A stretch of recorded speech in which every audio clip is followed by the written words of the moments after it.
Preparation for the new year, నూతన సంవత్సరానికి సిద్ధపాటు. ఇవాళ మెసేజ్ ఎంత ప్రాముఖ్యం ఏంటంటే, కొత్త సంవత్సరంలోకి వెళ్తున్న కొన్ని రోజుల్లో దానికి మనం ఎలా సిద్ధపడాలి, వాక్యానుసారంగా ఆధ్యాత్మికంగా అనే విషయాలే ధ్యానిస్తాం. సిద్ధపాటు వివరణ. నెంబర్ 1, మన కోసం దేవుని ప్రణాళికలు ఆశ వాగ్దానపూరితమైనవి. మన కోసము దేవుని యొక్క ప్రణాళికలు, అంటే దేవుని యొక్క ఆశ, దేవుని కోరికలు ఏంటంటే, ఒకటి ఏంటండి ఆశ, ప్రణాళికలు వాగ్దానపూరితమైనవి. అంటే దేవుడు ప్రతిదానికి ఒక వాగ్దానం చేశాడు, నీకు ఇది చేస్తానని చెప్పాడు. వాగ్దానంతో కూడుకున్న 10 ఆజ్ఞలు ఒకటి చెప్పగలరు ఎవరైనా? వాగ్దానంతో కూడుకున్నది, నీవు దీర్ఘాయుష్మంతుడగినట్లు నీ తల్లిని తండ్రిని, వాగ్దానంతో కూడుకున్నది ఒకటే. అదే చేయరు ప్రజలు. ఇవాళ తల్లిదండ్రులు ఎంత నిర్లక్ష్యం చేస్తారండి. కనుక వాగ్దానాలు ఇవి. నెంబర్ 2, కొత్త సంవత్సరానికి ఆధ్యాత్మికంగా సిద్ధం అవసరము. కొత్త సంవత్సరానికి ఏదో పార్టీలు, పబ్బులు, ఫంక్షన్స్ కాదు, కానీ ఆధ్యాత్మికమైన సిద్ధపాటు అవసరం. ప్రార్థనాపూర్వకంగా దేవాయి సంవత్సరంలో ఏం చేయబోతున్నావు నా జీవితంలో, ఆధ్యాత్మికంగా సిద్ధపడాలి. ఇవాళ కొత్త సంవత్సరం దేంతో సిద్ధపడతారండి? పార్టీలు ఏంటి, నైట్ క్లబ్లు, పబ్బులు, డ్యాన్సులు, దాంతో సిద్ధపడతారు. న్యూయార్క్, అమెరికా నగరంలో టైమ్స్ స్క్వేర్ అని ఉంటుంది న్యూయార్క్లో. అక్కడ అయితే పెద్ద ఉత్సవాలే జరుగుతాయి. నైట్ అంతా దేవుడు పడుకోడు, అలాగా తాగి తందనాడాడుతూ కేకలేస్తూ గడుపుతుంటారు. క్రిస్మస్ రోజుని, న్యూ ఇయర్ రోజున అమెరికాలో బోల్డ్ యాక్సిడెంట్స్ కూడా జరుగుతుంటాయి. అలాంటి సిద్ధపాటు గురించి ఇక్కడ చెప్పట్లేదు. ఏంటో మళ్ళీ చదవమా? కొత్త సంవత్సరానికి ఆధ్యాత్మికంగా సిద్ధం అవసరం. ఆధ్యాత్మికంగా సిద్ధపడాలి కొత్త సంవత్సరానికి. తర్వాత స్వీయ ప్రతిబింబం అంటే నేను చూసుకోవాలి. ఎక్కడ? దేవుడి దగ్గర, అద్దం అనే దేవుడి దగ్గరికి వెళ్ళి నేను చూసుకొని ప్రార్థన మరియు రాబోయే సంవత్సరానికి దేవుని మార్గదర్శకత్వం కోరడం. రాబోయే సంవత్సరానికి ఎవరు మార్గదర్శనం? నీది కాదు, దేవుడిది. ఏంటి, కొంతమంది డిసైడ్ చేస్తారు, ఈ సంవత్సరం ఇలాగ అవ్వలేదు కానీ వచ్చే సంవత్సరం ఇలాగ ఎరగాలి ప్రభావ, వచ్చే సంవత్సరం ఇలాగ వెళ్ళాలి ప్రభావ, వచ్చే సంవత్సరం ఇలాగని దేవుడికే డిసైడ్ చేసేస్తారు. మనవుడు అండి దేవుడికి డిసైడ్ చేయడానికి. దేవుడు ఎవడి మాట వినడండి. వింటాడా? విన్నని చెప్పేసాడు ఆయన. పరలోకమందు మీ చిత్తము నెరవేరులాగిన భూమి మీద నెరవేరుగా కానీ చేసుకుంటారా ప్రార్థన అంటే మన ఇష్టమేం కాదు. ఆయన ఏంటి చేయాలో అదే చేస్తాడు అంతే. ఒకవేళ నీకు ఆశీర్వాదం వచ్చిందని కానీ దేవుడు ఇచ్చిందే తప్ప నీ వల్ల నీకు వచ్చేసిందేం కాదు. నష్టం కలిగిందంటే దేవుడు నష్టాలు ఏం చేయడు, కానీ నీ వల్ల నువ్వు తెచ్చుకుంటావు నష్టం అనేది. కనుక దేవుని చిత్తము లేకుండా ఏమీ జరగదనేది యేసుప్రభు గారు పరలోక ప్రార్థనలో స్పష్టంగా సందేశం ఇచ్చేసారు అంతే. అది మనకు తెలిసిపోయింది అనుకోండి, మనకు బాధలు ఉండవు. అది తెలిసిపోతే ఏం అవ్వలేదు అనుకోండి, దేవునికి స్తోత్రం, ఈ దేవుడి చిత్తం కావాలి అని అనుకుంటా. లేకపోతే అంత బాధ ఉంటుందండి, అమ్మో దేవుడు చేయట్లేదు, ఎన్ని సంవత్సరాలు వెయిట్ చేయాలా, ఎలాగైనా బాధ ఉంటుంది. ఇప్పుడు నాకు అలాంటి బాధలే లేవు. నాకు ఒకటి అర్థమైపోయింది ఏంటంటే, ఆయన ఇవ్వాలనుకుంటే ఇస్తాడు, ఇవ్వకూడదంటే ఇవ్వడు అంతే. తర్వాత మీ హృదయాన్ని మరియు మనస్సును ఆయన చిత్తానికి అనుగుణంగా మార్చాలి. ఏంటంటే మార్చాలంటే హృదయం, తర్వాత మనస్సును ఆయన చిత్తానికి అనుగుణంగా మార్చాలి. హృదయం అంటే తెలుసు కదా, ఏంటి పాటలు ఉన్నాయి కదా, హృదయం ఎక్కడ ఉన్నది, పాటలు బోల్డ్ ఉన్నాయి కదా, నా హృదయం అంతా నీవే ఏంటి, హృదయం మీద బోల్డ్ పాటలు ఉన్నాయి కదా. మరి బైబిల్ ఏం చెప్తుందంటే హృదయం గురించి? హృదయం అన్నిటికంటే మోసకరమైనది, అది ఘోరమైన వ్యాధి గలది అన్నాడు. అప్పుడు ఏంటి మారాలంటే హృదయం మారాలట. ఇంకోటి ఏంటి మారాలటమా? మనిషిని నడిపించేది ఏంటండి? మనసే. ఏంటి చూడండి, సాయంత్రం వరకు జెంటిల్మెన్స్ లాగా ఉంటారు, సాయంత్రం అవగానే ఆటోమేటిక్గా వెళ్ళిపోతాడు. ఎక్కడికండి? పక్కకి వెళ్ళిపోతాడు ఆటోమేటిక్గా. ఏంటి నడిపిస్తుంటుందండి? మనస్సు చాలా చెడ్డదండి. అందుకే పేతురు గారు సుదీర్ఘమైన ప్రసంగం చేస్తే ఏంటంటాడంటే, మీ మనస్సు మారి పాప క్షమాపణ నిమిత్తము బాప్తిసం తీసుకోండి అంటాడు. మనస్సు మారాలి. ఓకే. తర్వాత దేవుని వాక్యాన్ని ధ్యానించడం అంటే ఆధ్యాత్మిక అభ్యాసం చేయండి. దేవుని వాక్యము ధ్యానించడం అంటే ఆధ్యాత్మిక అభ్యాసం, అంటే ఆత్మీయ అభ్యాసం, అంటే ప్రాక్టీస్. ఏది ధ్యానించాలంటే దేవుని వాక్యం. ఎందుకు ధ్యానించాలి? అవసరమా? ఏంటి మనుషుడు రొట్టె వల్ల మాత్రం కాదు కానీ దేవుడి నోటి నుండి వచ్చే మాట వల్ల జీవిస్తాడు. ఏంటి ఆ సిద్ధార్థపోతే ఏమన్నాడండి, అయ్యా నువ్వు మా ఇంటికి రావడానికి అర్హుడు కాదు, ఒక మాట చెప్పయ్యా చాలంటాడు. కనుక దేవుని మాట ఇస్ సో పవర్ఫుల్. ఏంటి దావీదు కీర్తనలో రాస్తాడు ఏంటంటే, ఆయన స్వరం కలిగినతోనే లేని పడ్డాయి, ఆయన స్వరం కలిగినతో అద్భుతాలు జరిగాయి అంటాడు. ఆదికాండం మొదటి దగ్గరికి వెళ్ళేసరికి ఏమంటాడంటే, ఆయన మాట ఇవ్వగానే సెలవు ఇవ్వగానే ఆకాశ నక్షత్రాలు ఏర్పడ్డాయి, ఆయన మాట ఇవ్వగానే అన్ని సృష్టి అంతా ఏర్పడిపోయింది. So is word is so powerful. కనుక ఆ మాటలు మనం ఏం చేయాలండి, ధ్యానించాలి, చదవడం కాదు. యెహోవా ధర్మశాస్త్రమును దివరాత్రములు ధ్యానించేవాడు ధన్యుడండి. నేను అలా ధ్యానిస్తుంటానండి, వాక్యం వాక్యం వాక్యం వాక్యం అలా ధ్యానిస్తాను. నేను అమ్మగారు నేను చాలాసేపు మాట్లాడుకుంటున్నా.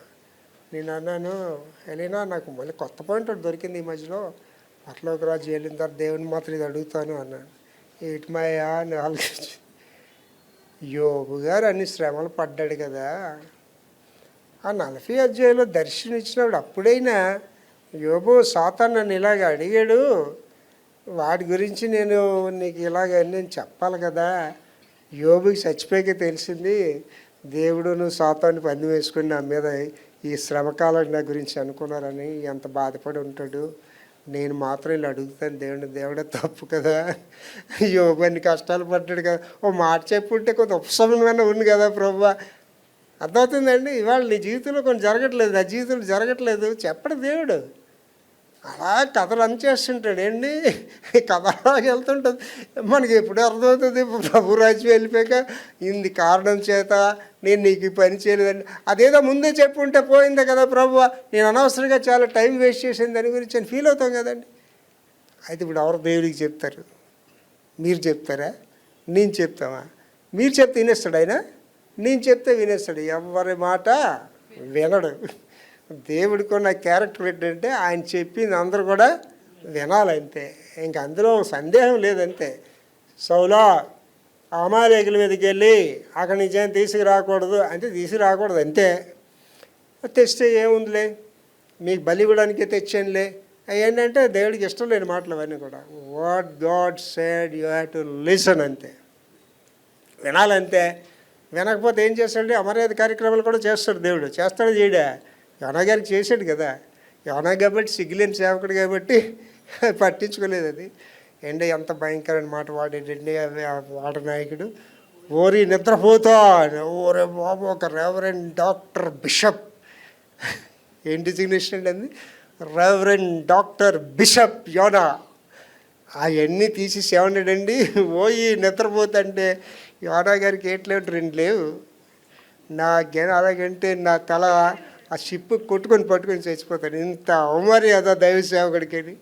ఆయనకి 2 లేవు కాబట్టి దేవుని శిక్షలకి నిలబడ్డాడు, పాత్రుడే. ఇప్పుడు బిబిలికల్ రిఫరెన్సెస్తో మనం ధ్యానిస్తామండి.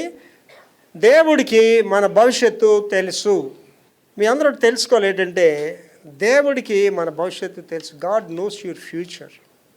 నీకు తెలీదు, రేపేంటో నీకు తెలియదు. ఈ కొత్త సంవత్సరంలోకి వెళ్తున్నాను, కొత్త సంవత్సరంలో నేను దేవుడు ఎలా వాడుకుంటాడో ఎలా ఆశీర్వదిస్తాడో నీకు తెలియదు. But God knows it. ఆయనకు తెలుసు, ఎందుకంటే ఆయన నీ గురించి సిద్ధపరిచి ఉంచాడు. అవి విక్టర్ ప్రభాకర్ అనేవాడికి ఆయన సిద్ధపరిచి ఉంచాడు, ఆయనకు తెలుసు అది. కానీ మనం ఏంటండి, తొందరపడిపోతుంటాం, బాధపడిపోతుంటాం, కంగారు పడిపోతుంటాం. ఇర్మియా 29:11 చదువురా. నేను మిమ్మును గూర్చి ఉద్దేశించిన సంగతులను, నేను మిమ్మల్ని గురించి ఉద్దేశించిన సంగతులు నేను ఎరుగుదును. దేవుడు అంటున్నాడు, మీ గురించి నేను కొన్ని ప్రణాళికలు అనుకున్నాను, చూసావా, నాకు తెలుసు. మనం ఆయనకి ఏం చెప్పవసరం లేదండి. అంటే ఇప్పుడు తల్లులు ఉన్నారు, నేను చెప్పింది మీకు ఈజీగా అర్థమవుతుంది. మీ పిల్లల్ని పెంచే చిన్నప్పుడు సంగతి మెయిన్ తల్లి గురించి చెప్తున్నానండి. అండి పిల్లడు ఏడుస్తాడు, లేకపోతే పాప ఏడుస్తుంది. ఆ నాన్న ఏంటంటాడు, ఆ చూడే ఎవరో గెలిచినట్టున్నారు, లేకపోతే చేయం కొట్టిస్తుందేమో, ఎందుకు ఏడుస్తుందో అని చెప్పేస్తాడు. ఫాదర్కి తెలియదు. కానీ ఆ పిల్లడు ఎందుకు ఏడుస్తున్నాడు ఎవరికి తెలుస్తుందండి, తల్లికి తెలుస్తుంది. పాలు గురించి ఏడుస్తున్నాడు, అంటే ఆకలేసి ఏడుస్తున్నాడు, లేకపోతే అమ్మ కనిపించలేదని ఏడుస్తున్నాడు, లేకపోతే ఎవరో గిల్లిసారని ఏడుస్తున్నాడు. అంటే ఎందుకు ఏడుస్తున్నాడో తల్లికి కంపల్సరీ తెలుస్తుందండి. That is mother. ఏంటి తల్లికే పిల్ల ఎందుకు ఏడుస్తున్నాడు తెలిసిపోతే దేవుడికి తెలియదండి. నీ బాధ ఏంటో తెలియదు దానికి. He knows what is your pain. అదే ఇక్కడ అంటున్నాడు, చదవా. నేను మిమ్మును గూర్చి ఉద్దేశించిన సంగతులను నేను ఎరుగుదును. He knows that. అంటే నీ గురించి నా గురించి ఉన్నతమైన ప్రణాళికలు కలిగి ఉన్నాడండి. ఏంటి నా గురించి చెప్తాను మీకు. 1972 సంవత్సరం ఫిబ్రవరి 7వ తారీఖు సాయంత్రం 7:30 గంటకి మారుమర్చిపోయాను. అప్పుడు నా చదువు ఏంటంటే ఇంటర్మీడియట్ చదువుతున్నాను అప్పుడు. ఇంకా అంటే 10th క్లాస్ అని చెప్పాలి. అప్పుడు నాకు భక్తి ఎలా ఉండేదంటేనండి, ఒక శిఖరాల స్థాయిలో ఉండేది అనమాట. ఒక తెల్ల బట్టలు వేసుకొని, ఒక సైకిల్ ఒకటి కొనుక్కొని, ఒక బ్యాగ్ తగిలించుకొని గ్రామానికి వెళ్ళిపోయి సువార్త ప్రకటించాలి అంటే ఒక ఆశ అనమాట.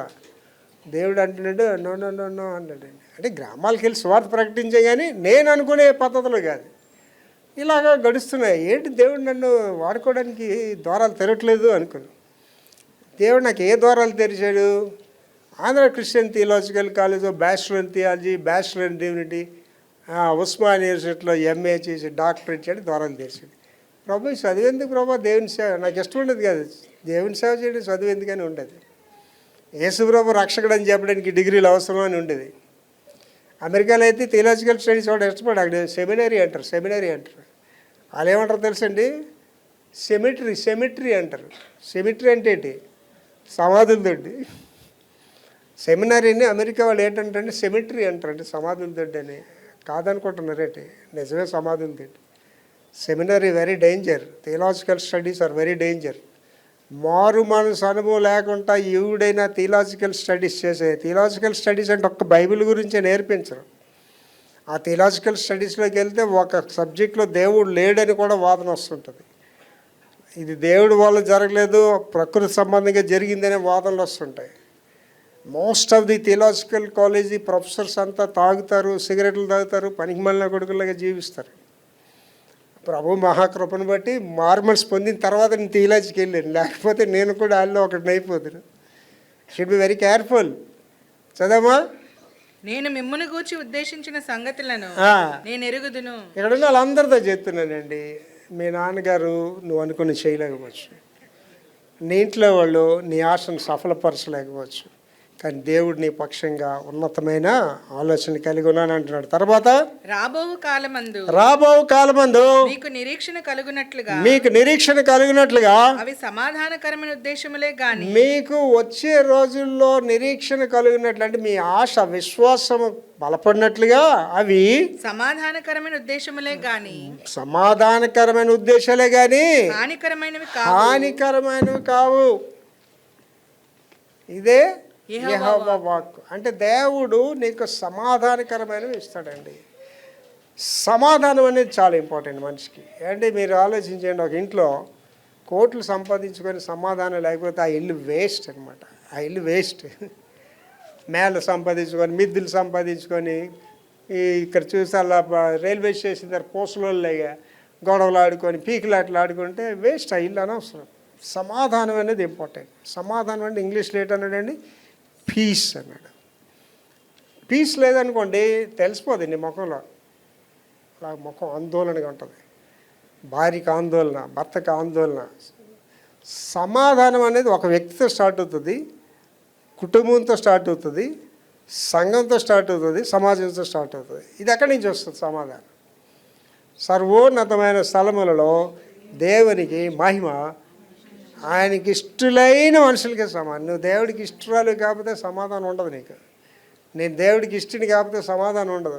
అండ్ మీరు చాలా ఆలోచించండి, పాస్ట్ గారు ఎవరినైనా గద్దించేస్తాడు, ఎవరినైనా గట్టిగా చెప్తాడని అనుకుంటారు. కానీ నన్ను ఎందుకు అందరూ ప్రేమిస్తారు?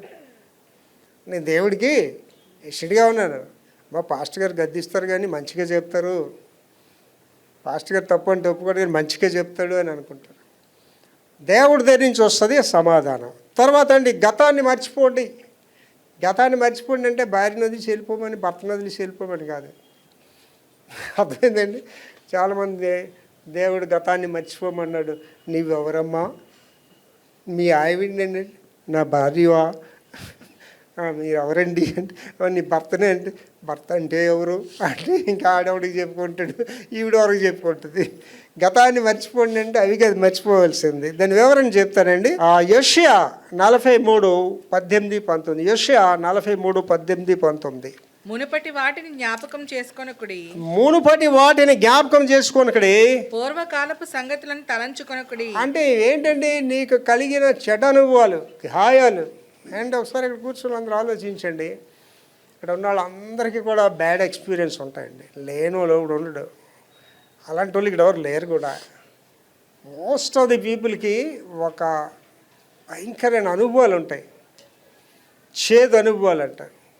వాటిలో ఏంటంటారంటే not bitter but the better experiences అంటాడు. అంటే చేదు కాదు కానీ మంచి అనుభవాలు. అంటే చిన్న పిల్లలకి వాళ్ళ చిన్న జీవితంలో అనేక అనుభవాలు దేవుడు ఇచ్చేస్తాడు వాళ్ళకి. నా జీవితంలో అయితే అనేకాలు. ఇదిగో నేను ఒక నూతన క్రియ చేయించున్నాను. అందువల్ల అంటున్నాడు, నీ పాత సంగతులు మర్చిపో, ఆ చేదు అనుభవాలు మర్చిపో, నీ జీవితంలో ఒక నూతన క్రియను చేస్తున్నాను. ఇప్పుడే అది మొలుచును. నూతన క్రియ అనగానే ఏంటండి, ఎప్పుడు చేస్తావు ప్రభు అంటే ఏమంటున్నాడండి? ఇప్పుడే అది జస్ట్ నౌ, ఇప్పుడే అది మొలుచును. అంటే చెట్టు అయిపోదు, ఇప్పుడే సెట్ అయిపోద్ది, పొలాలు కాసేస్తాయి, లారీ తీసుకొచ్చి ఫ్రూట్లన్నీ మార్కెట్ తీసుకెళ్ళిపోదాం కాదు, అక్కడ మొలుసును అంటే స్టార్ట్ అవుతుంది. మీరు దాన్ని ఆలోచింపరా? నేను అరణ్యంలో త్రోవ కలుగు చేయుచున్నాను, ఎడారిలో నదులను పారు చేస్తున్నాను. అంటే దేవుడు ఎంత అద్భుతకరుడు అంటేనండి, అరణ్యములో త్రోవను కలుగు చేస్తున్నాడట, ఎడారిలో నదులు పారు చేస్తున్నాడండి. ఏంటి అరణ్యంలో అంటే ఆలోచించండి. ఎవడ మనుషులు వెళ్ళిన ప్రదేశాలు అక్కడ ఏమో దారి నీకు చూపిస్తాడు అక్కడ దేవుడు. God open the ways for you. అంటే 40 సంవత్సరాలు ఎలా తిరిగారండి?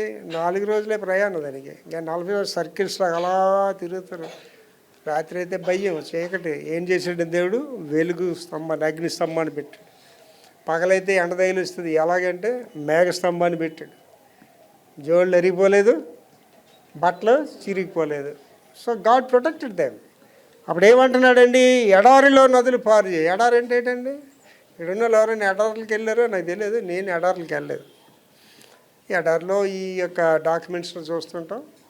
విమానం మీద ప్రపంచం అంతా తిరిగాను కాబట్టి భూలోకాన్ని ఎడారులు చూశాను. ఉత్తర ధ్రువానికి కూడా వెళ్ళాను విమానం మీద నేను. ఉత్తర ధ్రువం అంతా ఎలాగుంటుంది అట్లాంటి అవన్నీ కూడా చూశాను ఆకాశం నుంచి. ఎడారులు అంటే ఏంటి తెలుసండి? ఎటు చూసినా ఇసుక తిరిలే కనిపిస్తుంటాయి.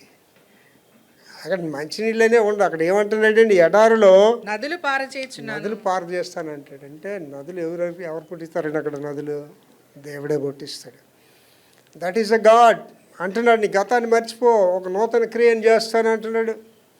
అండి చాలామంది ఏంటంటే ఈవిడు నష్టజాతకుడు, ఈవిడు నష్టజాతకురాలు, ఈవిడ వాళ్ళ ఇంటి పేరు పాడైపోయింది, ఈవిడ వాళ్ళ ఇంటి పేరు పాడైపోయింది అని అనుకుంటారు. దేవుడు వాళ్ళ జీవితంలో అద్భుత కార్యాలు చేస్తాడు, మహత్కార్యాలు జీవితంలో చేస్తాడు. అండ్ నా జీవితంలో అనేక సార్లు నా పని అయిపోయింది, ఇంక నాకు నెక్స్ట్ డే లేదని నేను అనుకునే రోజులు నేను చూశాను. కానీ దేవుడు అద్భుతాలు చేశాడు, నా జీవితంలో మహత్కార్యాలు చేశాడు, ఇంకా చేస్తూనే వస్తున్నాడు ఆయన. మనలో దేవుని కొత్త సృష్టి, యెహెజ్కేలు 36:26. మనలో దేవుని కొత్త సృష్టి. చదువురా. నూతన హృదయము మీకు ఇచ్చేదను, నూతన హృదయాన్ని మీకు ఇస్తాను, నూతన స్వభావం మీకు కలుగజేసేదను, నూతన స్వభావాన్ని కలుగజేస్తాను, రాతి గుండె మీలో నుండి తీసివేసి మాంసపు గుండెని మీకు ఇచ్చేదను. దిస్ ఈజ్ ఇంపార్టెంట్ అండి. మన జీవితంలో ఈ కొత్త సంవత్సరానికి వెళ్ళేటప్పుడు ఈ మార్పు అనేది మనకు అవసరం. మళ్ళీ చదువుతాలి. నూతన హృదయం మీకు ఇచ్చేదను. అంటే హృదయం ఇంతవరకు దేంతో నింపబడి ఉండదండి? బాధలతోటో, కష్టాలతోటో, నిరాశతోటో, దేంతో నింపబడి ఉంది. దేవుడు అంటే అన్ని పక్కన పెట్టి, అని బాధలు లేని వాళ్ళు ఉన్నారు ఇక్కడ అంటే చెయ్యి ఎత్తమంటే ఎవరు ఎత్తారండి? అందరికీ అన్ని బాధలు ఉన్నాయి. బాధలు లేనది పెద్ద బాధ, బాధలు లేకపోవడం ఒక పెద్ద బాధ.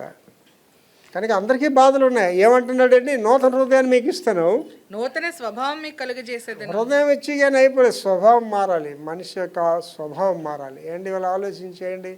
యేసు ప్రభుని నమ్ముకున్నాడు ఒకలాగా ఉంటాడు, నమ్ముకున్నాడు ఒకలాగా ఉంటాడు. క్రైస్తవుడు అయినోడు ఒకలాగా ఉంటాడు, క్రైస్తవు కానుడు ఒకలాగా ఉంటాడు. స్వభావం మారాలి. రాతి గుండె మీలో నుండి తీసివేసి. అబ్బా ఏంటండి రాతి గుండె అంటే? అన్నారా అండి, ప్రియురాలి ప్రియుల దగ్గర ఉంటారు, నీది రాతి గుండి అంటుంటారు. రాతి గుండె అంటే రాయి ఉన్నది ఏంట, గుండు ప్లేస్లో రాయి ఉండదు అంటే దానికి అర్థం ఏంటంటే కఠినమైన హృదయం అని. అలాంటి మీరు ఎవరైనా చూసారో లేదో, కొంతమంది ఉంటారు ఇంట్లోని ఏమున్నా అవి బూజు పట్టి పాడైపోయే వరకు పెంట మీద పారేస్తారు తప్ప ఎవరికి పెట్టరు. ఉంటారు అలాంటి వాళ్ళు. కొంతమంది ఆ ఫ్రిడ్జ్లో అలా మరగబట్టి ఫ్రిడ్జ్లో కూడా పురుగులు కట్టేస్తుంటారు ఒక్కోసారి, ఎవరికి పెట్టరు. అండి ఇప్పుడు చిన్నపిల్లలు చూడండి మీరు, ఎన్నాళ్ళు చిన్నపిల్లలు, అరే నాన్న చంటి బుజ్జి కొద్ది నీళ్ళు పట్ట, అలాగే డాడీ అండి. మీరు ఇప్పుడు చిన్నపిల్లలకి పని చెప్పండి, అరే నాన్న బుజ్జి నీళ్ళు పట్టరారంటే ఆడికి తెలియనట్టుగా విన్నట్టుగా ఆడి పని అటు చేసుకుంటుంటాడు. ఏటమ్మది రాతి గుండె మీలోని తీసివేసి. అది correct. What type of heart you have? నీకు ఎటువంటి హార్ట్ ఉంది? రాతి గుండె ఉందా, మాంసంగా ఉండదు? అంటే నా సంగతి నేను చెప్తానండి. నాకండి ఎవడైనా ఆకలి అని అంటే మాత్రం అంటే అడు ఇప్పుడైనా సరే ఆడికి అర్జెంటుగా భోజనం ఏర్పాటు చేయాలి. ఆకలి అంటే నేను తట్టుకోలేనండి. ఆకలి అంటే నేను అది ఇష్టపడని మాట నాకు. అది ఎలాగైనా భోజనం పెట్టాలి అని ఉంటుంది అన్నమాట.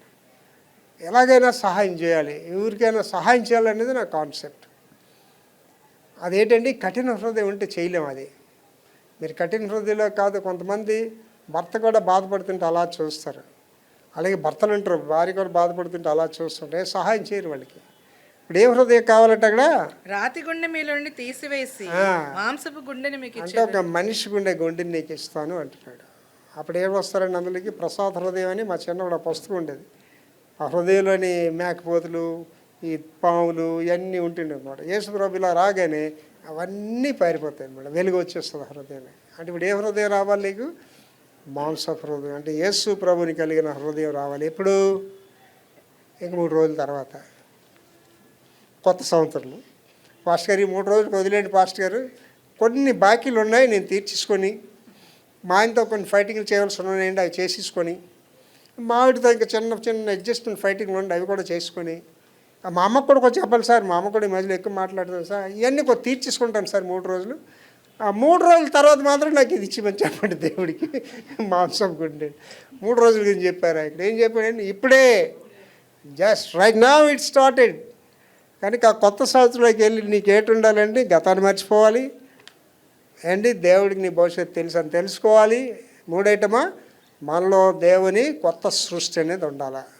ఇప్పుడు తర్వాత దేవుని నూతన దీవెనలు. కొత్త సంవత్సరంలో మనం ఏంటి ఆశిస్తామండి? New blessings ఆశిస్తాం. కొత్త సంవత్సరంలో నూతన ఆశీర్వాదాలు కావాలని ఆశిస్తాం. దానికి దావీదు కీర్తన 103:5 చెప్తున్నాడు. దావీదు కీర్తన 103:5.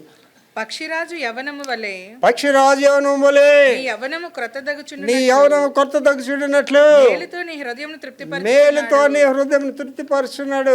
ఏంటండి? దేవుని నూతన దీవెనలు అంటే ఫస్ట్ థింగ్ ఏంటండి? పక్షిరాజు యవనం వలె పైకి ఎగిరిపోగలరు కొంప తీసి. పైకి ఎగరాలంటే అటువంటి శక్తి ఉండాలి అని అర్థం. తర్వాత ఎగురుచు పక్షిరాజు యవనం వలె నీ యవనము క్రొత్తదగుచుండునట్లు, యవనం కొత్తది అయిపోవాలట. మేలుతో నీ హృదయం తృప్తిపరచుచున్నాడు. ఏంటమ్మా? పక్షిరాజు యవనం వలె నీ యవనము క్రొత్తదగుచుండునట్లు. యవనం ఏంటి, కొత్తదాడు ఏంటి? ఇది ఆలోచించండి. చాలా ఇతర వాక్యాన్ని చాలా డీటెయిల్గా ధ్యానించాలి. యవ్వనం అంటే కొత్తదాడు అంటే యవ్వనమే కొత్తది కదా, మరి అందులో కొత్తదాడు ఏంటి? ఈ మధ్యలో నేను బాగా ప్రేమించిన పాప నాన్నగారండి అని పిలుస్తుంది. ఆ నాన్నగారి ఫోటో ఆ అమ్మాయి ఫోటో పంపించింది. చూశాను, అమ్మాయి నాన్నగారు ఏంటి ఇలాగ చాలా పెద్ద డాడీ మీకు దేవుడు కృప ఇచ్చేసాడు డాడీ అన్నాడు. సరే నా కృప సంగతి తర్వాత, కానీ మీ నాన్నగారి వయసు అంతా అని అడిగాను. మా నాన్నగారి వయసు 64 సంవత్సరాలు అండి. అంటే నాకంటే 10 సంవత్సరాలు చిన్నోడా? మరి నాకంటే ముసలోళ్ళకి కనిపించను కదా, ముసలో అయిపోయాడు మా నాన్న. మరి ఈ ముసలోడి సంగతి నాన్నగారండి దేవుడు మిమ్మల్ని దీవించేశాడండి, అదే అన్నమాట. ఏంటమ్మా చదువుది? పక్షిరాజు యవనము వలె నీ యవనము క్రొత్తదగుచుండునట్లు. అంటే పక్షిరాజు యవనం అనేదే బ్లెస్సింగ్. దాంట్లో మళ్ళీ ఇంకా యవనం కొత్తది అయిపోతుంది అంటున్నాడు. అర్థమైందండి? ఎలాగుంటుందండి యవనం? ఎలా కొత్తది అవుతుందండి? ఆయన 64 సంవత్సరాలకి ఆయన ముసలోళ్ళే అయిపోయాడు. ఉన్నాడు ఆ పక్కకి. మనం ఏంటండి ఈ ఫోర్స్ ఏంటి, ఈ పవర్ ఏంటి, ఇదంతా ఏంటండి? పక్షిరాజు యవనం వలె యవనం ఎక్కడి నుంచి వస్తుందండి ఇది? దేవుడి దగ్గర నుంచి వస్తుంది. బజార్లో కొనుక్కుంటే రాదు. చైనా రాజుకి 1000 మంది భార్యలు. వాడు చాలా ప్రయత్నాలు చేశాడు. ఆ సైంటిస్టులు పిలిచి, మాంత్రికులు పిలిచి వృద్ధాప్యం అవ్వకుండా ఉండడానికి చాలా ట్రై చేశారు. వృద్ధాప్యం అవుతుంది ఎవరా? నేను ఎన్ని కబుర్లు చెప్పినా ముసలోనే కదండి, ముసలోనే కదా ఎన్ని చెప్పినా సరే. వృద్ధాప్యం అనేది వస్తుంది, కొద్దిగా లేట్గా వస్తుంది, కొద్దిగా లేకపోతే మెయింటెనెన్స్ని బట్టి దేన్ని బట్టి ఆలోచిస్తుంది. అది కూడా సరేలే దేవుని సేవ చేస్తున్నాడంటే కొద్దిసార్లు చేయనీలే వదిలేస్తుంది. వీడికి బాధ అనిపించేసింది, రాజుకి బాధ అనిపించేసి అలా ప్రయత్నాలు చేస్తే ఫైనల్గా గురువు వచ్చాడు, మఠాధిపతి వచ్చి, సార్ రాజా ఈ ప్రయత్నాలన్నీ చేసాం, మీకేం అవదా? అయితే నాకు ఒక ఆశ ఉన్నది అని చెప్పాడట. ఏంటంటే చైనా వాళ్ళు కట్టాలని ఆశ ఉన్నది అన్నాడట. దాకోరికి ఎందుకు సార్ అంటే, వాళ్ళు కట్టాలని ఆశ కాదు, ఆ వాళ్ళు 1000 మంది భార్యలు ఒక్కొక్క దాన్ని సజీవ సమాధి చేసి కట్టించాడట.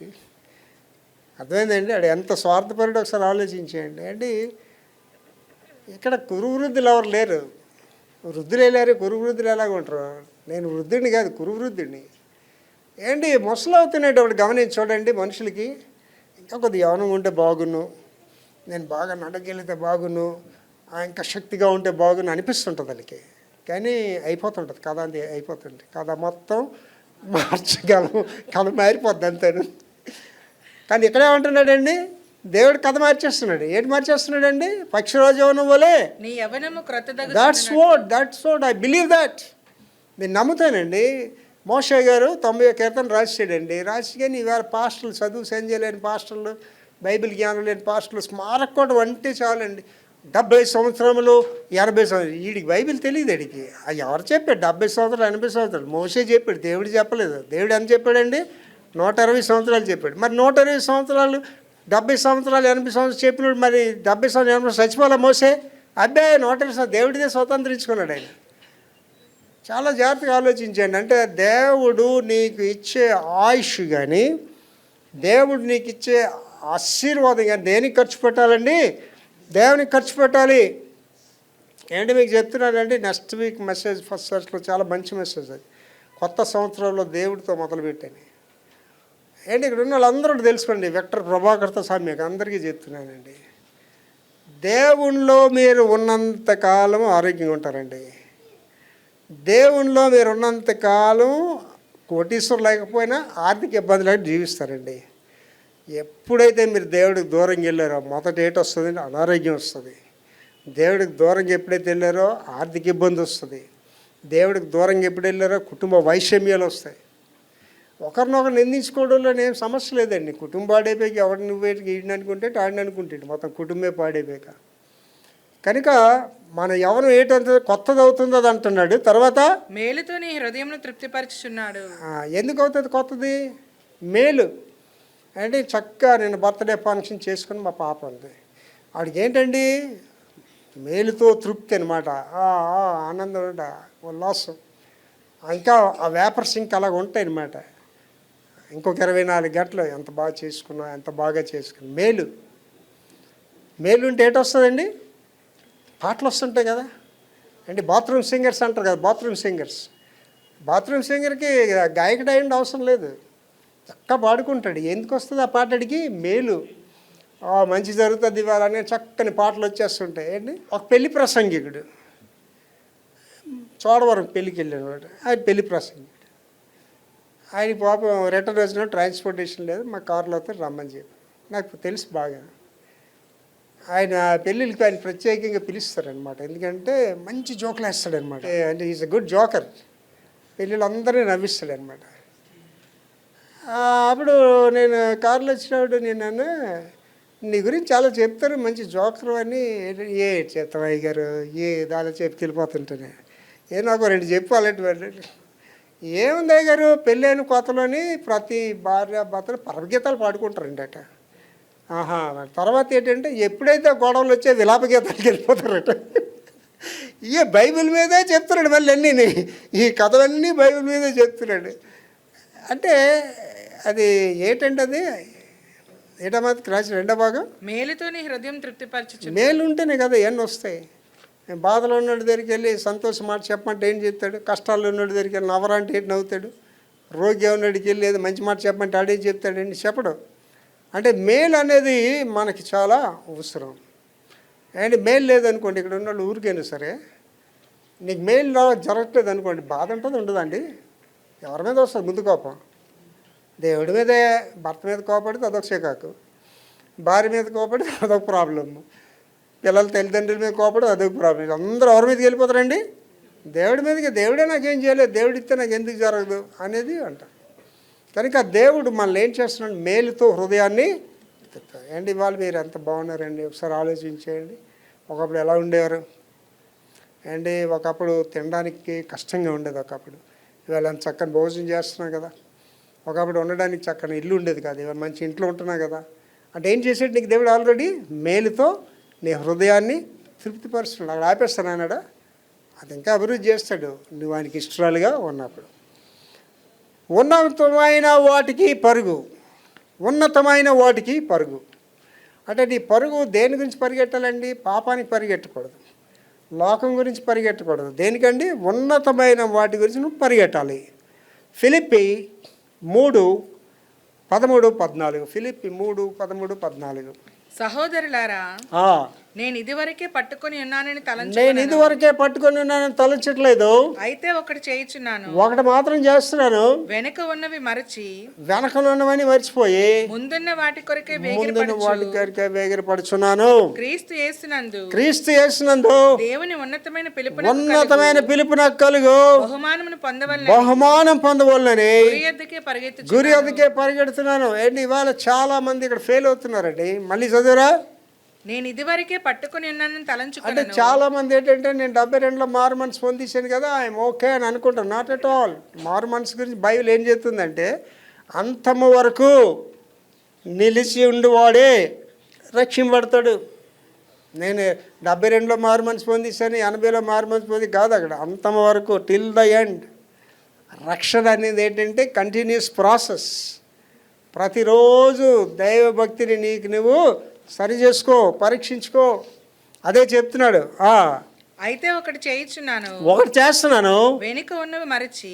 వెనక నుండి మర్చిపోవాలండి. అంటే ఇప్పుడు నేను వెనక నుండి కానీ తలుచుకుంటే ఒక గడు కానీ ముందుకు వెళ్ళగలండి. నేను ఎటువంటి బ్యాడ్ ఎక్స్పీరియన్సెస్, నాకు ఎటువంటి గాయాలు, అవన్నీ మర్చిపోయి ముందున్న వాటి కొరకే ముందున్న వాటి కొరకు ఏంటుంది, మన ముందు ఉందండి ఒక మంచి చర్చ్ బిల్డింగ్ కావాలి, ఇంకా అనేక వార్త ప్రకటించాలి.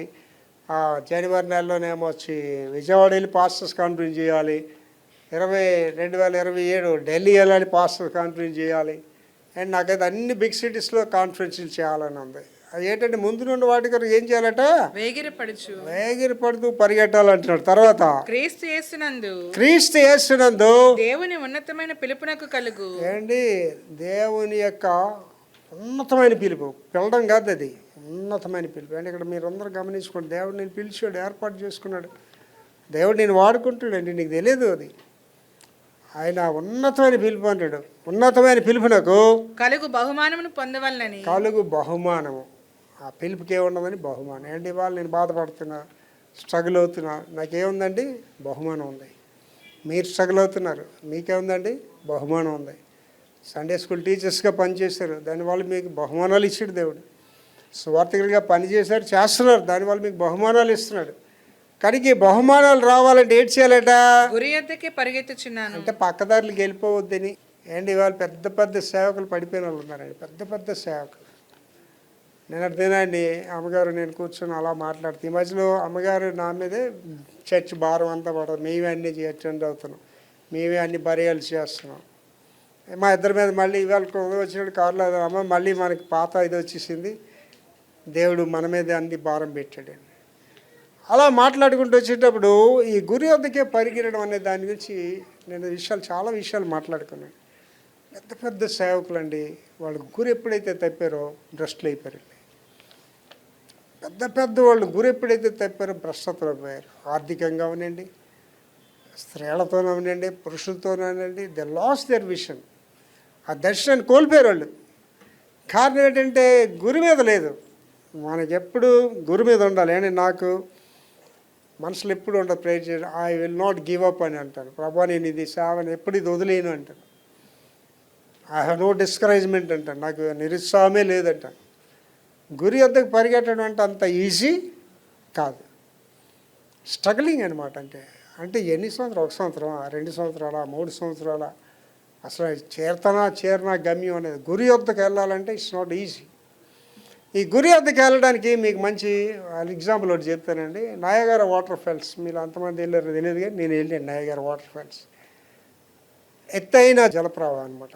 నయాగరా వాటర్ ఫాల్స్ ఇటువైపు అమెరికా ఉంటుంది, ఇటువైపు కెనడా ఉంటుంది. ఈ నయాగరా వాటర్ ఫాల్స్లోని చిత్ర విచిత్రాలు చేస్తుంటారు చాలామంది. అంటే అడ్వెంచర్స్ చేస్తుంటారు. కొంతమంది హెల్మెట్స్ అన్నీ వేసేసుకొని దాంట్లో గెంతేస్తారు మీద నుంచి. ఆ గెంతేసేస్తే అక్కడికి ఒక రికార్డు అనమాట. వీడు గెలితాడు బతికొన్నాడు అనేసి రికార్డు. అప్పుడు ఒకసారి ఏంటంటే ఈ చివరి నుంచి ఆ చివరికి ఒకడు పెద్ద ఐరన్ రోప్ కట్టాడేటండి. ఐరన్ రోప్ కట్టి ఆ పాప, వాళ్ళ చిన్న పాపని దాని మీద నడిపిస్తున్నాడట. ఆడు ఇలా చివరికి అటు వెళ్ళిపోతుందట. మళ్ళీ అటు నుంచి ఇటు వచ్చేస్తుందట. నాలుగు ఉంటారు కదా ప్రపంచంలో. ఒకడు వెళ్ళి ఆ పాపని కూర్చోబెట్టి అడిగాడట, అమ్మా ఎలా వెళ్ళిపోతున్నావు, కిందనంత జలప్రవాహం ఉంది, కళ్ళు తిరుగుతాయి కదా నేను మీద నుంచి ఇలా చూస్తే, నీకు భయమే లేదా, ఎలా వెళ్ళిపోతున్నా రోడ్డు మీద నడుచుకుని అన్నది. అదే చాలా ఈజీ అంకుల్ అన్నదట. అదేంటి అంత ఈజా అన్నది. ఏం లేదు అంకులు, నేను ఈ చివరిని ఆ రోప్ మీద ఇలా నిలబడతాను, మా డాడీ ఇలా చెయ్యి వెతుతాడు, మా డాడీ ఇలాగంటాడు మా డాడీ, అంతే. నేను మా నాన్న వైపే చూస్తూ నడుస్తాను. నేను రోప్ మీద వెళ్తున్నానని కిందనే జల ప్రవాహం ఉన్నది ఏది నాకుండా మా ఇంట్లో మా తండ్రి వైపు చూస్తూ వెళ్తాను, ఆ చివరికి వెళ్ళిపోతాను అన్నదట. అంటే ఏంటంటే తండ్రి వైపు చూస్తూ నడడం వల్ల ఆడి కిందని ఎత్తైన జలప్రవాహం ఉన్నదని తెలియదు, ఆడికి తాడు మీద వెళ్తున్నాను తెలియదు, పడిపోతే ఏమైందని ఆలోచన కూడా లేదు. అంటే మన గురి తప్పకూడదు ఎప్పుడు కూడానండి. ఎప్పుడైతే గురి తెప్పామో సేవకులు పోయారండి, కుటుంబాలు కూడా పోయాయి గురి తెప్పదు. ఆ గురికి మనం చేరాలి. లాస్ట్కి వెళ్ళిపోతున్నాండి, ప్రవర్తన యందు పరిశుద్ధత. వీటన్నింటికి మూలం ఏంటంటే కొత్త సంవత్సరంలో నీ లైఫ్లో హోలీనెస్ ఉండాలి. 1 పేతురు 1:13-16 వచనాలు. 1 పేతురు 1:13-16. కాబట్టి మీ మనస్సును నడుము కట్టుకొని నిబ్బరమైన బుద్ధి గలవారై ఉండాలి. మనస్సు అనే నడుము కట్టుకోవడం అంటే అర్థం ఏంటంటే ఈ మనసుని ఇలా పైకి తీసేసి బెల్ట్లకి కట్టేసుకోవడానికి కాదు. అంటే పనికి మళ్ళీ మనసుని ఇష్టానుసారంగా ఆలోచించుకుంటా, నా మాట వినే మనసా, ఎందుకు నీ ఇష్టానుసారం వెళ్ళక మనసా, ప్రభుని నమ్ముకోవే, ప్రభు బిడ్డగా ఉండే మనసుని మన కంట్రోల్లో చేసుకుంటూ నిబ్బరమైన బుద్ధి గలవారై. ఈ బుద్ధికి ఏంటి రావాలా, అసలే పనికిమాలి బుద్ధి. ఈ పనికిమాలి బుద్ధి మారడంతోటి నిబ్బరమైన అంటే భయము లేని బుద్ధి కలిగి యేసుక్రీస్తు వారు ప్రత్యక్షమవుతారు. చూసారా, ప్రత్యక్షమైనప్పుడు మీకు తేబడు కృప విషయమై సంపూర్ణమైన నిరీక్షణ కలిగి ఉండండి. ఏమిటి ఆలోచించండి, భూమి మీద మీరు సంపాదించుకున్నా పర్లేదు, సంపాదించుకోకపోయినా పర్లేదు. సంపాదించుకునే పట్టుకుని వెళ్ళరు, సంపాదించుకోకపోయినా ఏం రావు మీతోటి. ఈ భూమి మీద ఏవి మీకు రావండి. ఈ భూమి అంతా నాశనం అయిపోతుంది, త్వరలో భూమి అంతా కాల్చబడుతుంది. ఈ భూమి నాశనం అయిపోతుంది, మొదటి ఆకాశం గతిపోతుంది, అన్నీ నశించిపోతుంది. నీకు భూమి మీద ఏడు కావాలి నీకు? ఇక్కడ ఇక్కడేమంటున్నాడు చదువు అదే మాట. యేసుక్రీస్తు వారు ప్రత్యక్షమవుతారు. చూసారా, 2వ రాకడలో మీకు తేబడు కృప విషయమై మీకు ఒక కృప తీసుకొని వస్తున్నాడు ఆయన. సంపూర్ణ నిరీక్షణ కలిగి దాని మీద మీరు నిరీక్షణ కలిగి ఉండాలి. ఏంటి ఇవ్వాలండి, నాకు దేవుని కార్యాలు తప్ప ఈ భూమి మీద ఏది నాకు ఆశ లేదు, నేను సంపాదించాలని కూడా లేదండి. ఆయన కొరకు వాడబడాలి, తుది శ్వాస వరకు నమ్మకంగా జీవించాలి, భ్రష్టత్వంలో పోకూడదు, తప్పుదారిలోకి పోకూడదు, గురి వద్దకే వెళ్ళాలి. తర్వాత నేను పరిశుద్ధుడనై ఉన్నాను గనుక మీరును పరిశుద్ధులై ఉండుడని వ్రాయబడి ఉన్నది. దేవుడి దగ్గర ఉన్న స్ట్రైట్ కట్స్ మెసేజ్ ఏంటంటే I am the holy, you be holy. నేను పరిశుద్ధుడినై ఉన్నాను, మీరు పరిశుద్ధులైనండి. మొన్న క్రిస్మస్ మెసేజ్లో చెప్పాను, దేవుడికి చేతకాని కొన్ని ఉంటే అందరూ అలాగే దేవుడికి చేతకాని ఏటరా అని ఆలోచిస్తున్నాను. దేవుడికి చేతకాని అన్నా లేవండి. పాపంతో సంధి అయినా చేసుకోలేడు. ఆయన స్ట్రైట్ మెసేజ్ చెప్తున్నాడండి, నేను పరిశుద్ధుడైనాను, మీరు పరిశుద్ధులండి. వెక్టర్ ప్రభాకర్ అనేవాడు తప్పుదోవలో పోతే మొదట ఏడు కోల్పోతాడు. వెక్టర్ ప్రభాకర్ దేవుని కోల్పోతాడు ముందు, తర్వాత సర్వనాశనం ఎప్పుడైనా స్టెప్ బై స్టెప్ జరిగేవి అవి. ఫస్ట్ థింగ్ నువ్వు ఎప్పుడైతే పరిశుద్ధత కోల్పోయావో దేవుని కోల్పోతాను ముందు. ఈ దేవుని కోల్పోయాక నీకు ఏదైనా జరగచ్చు అండి. మీరు అనుకుంటున్నారండి, చాలామందికి తెలుసు తెలియక సాతాను హో సాతానుడు ఇంటి రోడ్లు తుడిచివాడే, సాతాను వీళ్ళ ఇంటి కాలువలు ఎత్తివాడే. సాతాన్ అంటే ఏంటండి? దేవుడికి సాతానికి ఒకే మాట తేడా. దేవుడు సర్వశక్తిమంతుడు, సాతాను శక్తిమంతుడు. యేసుప్రభువు గారు చెప్పారు కదా, సాతానుడు మిమ్మల్ని జల్లిల్లో జల్లించడానికి అడిగడిగా నేను అధికారం ఇవ్వలేదని చెప్పాను అండి. యోబు గురించి నాకు ప్రభుని అడగాలని ఉంది, అడుగుతాను అనుకోండి, ఊరుకోనది. కానీ యోబుకి కూడా దేవుడు అధికారం ఇవ్వబట్టి తప్ప సాతాను లేదు. సాతాను ఏం చేయలేడు యోబుని. చెప్పాడు, అన్నీ చెప్పిన ఏమన్నాడు దేవుడు, అది ప్రాణాన్ని ముట్టుకోవడానికి వీల్లేదు అన్నాడు. అండి మీరు అనుకుంటున్నారు వెక్టర్ ప్రభాకర్ అంటే సాతాను ఆనందంగా ప్రైజ్ లార్డ్ బ్రదర్ అంటాడు అనుకుంటున్నారా? నేనంటే అడిగి పేకలమే కోపం సాతాను. అండి నాకు 2000 సంవత్సరాల నుంచి 93 నుంచి అలా వెంటాడుతున్నాడు. నాకు ఈ ఇయర్లో పెద్ద చర్చ్ కడతాం అనుకుంటే అక్కడ అడ్డు పెడుతున్నాడు, ఈ ఇయర్లో అద్భుతం జరుగుతుందంటే అక్కడ అడ్డు పెడుతుంది. అంటే అడిగి తెలుసు, నేను దేవుడు నాకు ఒకసారి ఆశీర్వాదిస్తే నా సేవ ఎలా విస్తృమించేస్తుందని తెలుసు అడిగి. కానీ ఆపలేడు, అడు ఎక్కువ కాలం ఆపలేడు. ఈ లోపల దేవుడు నన్ను ఏం చేస్తున్నాడండి, సిద్ధపరుస్తున్నాడు. మోషేని ఎలాగా 40 సంవత్సరాలు మిద్యాన్లో సిద్ధపరిచాడు, 40 సంవత్సరాలు ఐగుప్తులో సిద్ధపడి నన్ను దేవుడు సిద్ధపరుస్తున్నాడు. నేను ఆ మధ్యలో ఒకసారి చెప్పినట్టున్నాను, నాకు 80 సంవత్సరాల తర్వాత మహిమ మినిస్ట్రీలో దేవుడు వాడుకుంటాడని చెప్తున్నాడు. ఎంత 73 సంవత్సరాలు నడుస్తున్నాడు అంటే ఇంకా 7 సంవత్సరాల తర్వాత దేవుడు నన్ను అద్భుతమైన మినిస్ట్రీలోకి తీసుకెళ్ళబోతున్నాడని చెప్పాను. అంటే దేవుడు నీలో కార్యాలు చేయాలంటే నువ్వు ఆయనలో ఉండాలి. ద్రాక్ష వల్లిని నేను, తీగలు మీరు, ఎవడు నా యందు ఉంటాడో నేను ఎవరైనా బాగా ఫలిస్తాడు. ఏంటి నేను చెప్పిన మాట మీకు కష్టంగా ఉండొచ్చు, నా మైకులో ప్రపంచానికి కష్టంగా ఉండొచ్చు. మీరు ప్రార్థన చేయట్లేదు అనుకోండి, ఎవరైనా మీరు ఫస్ట్ తెలుసుకోవాల్సింది ఏంటంటే మీలో పాపం ఉంది. మీరు ప్రార్థన చేయట్లేదంటే ఫస్ట్ మీరు తెలుసుకోవాల్సింది మీలో పాపం ఉంది. పాపం ఉంటే పాపం ఏం చేయదండి, ప్రార్థన చేయనివ్వదు. Sin separate you from the God. పాపం అనేది దేవుడి దాన్ని వేరు చేస్తుంది. నాకు ప్రార్థన చేయడానికి టైం అవ్వట్లేదని చెప్పడం ఏమన్నా అనవసరమైన మాటలు అవి. నీకు ప్రార్థనా జీవితం లేదంటే అర్థం ఏంటంటే నీలో దేవుడు లేడు. అప్పుడు నీకు ఈ మాటలు వర్తించవు, ఈ మాటలు వర్తించవు. ద్రాక్ష వల్లి నేను, తీగలు మీరు, ఎవడనా ఎంతాడో నేను ఎవడైనా ఉంటాడు బాగా ఏవి నీకు వర్తించవు. కనుక ప్రార్థనా జీవితం ఇంపార్టెంట్. నేను పరిశుద్ధుడైనాను కనుక మీరును పరిశుద్ధులైనడని రాయబడి ఉన్నది. నెక్స్ట్, కాగా మీరు విధేయులకు పిల్లలై, కాబట్టి మీరు విధేయులై పిల్లలై. మనకు లేనిదే అది.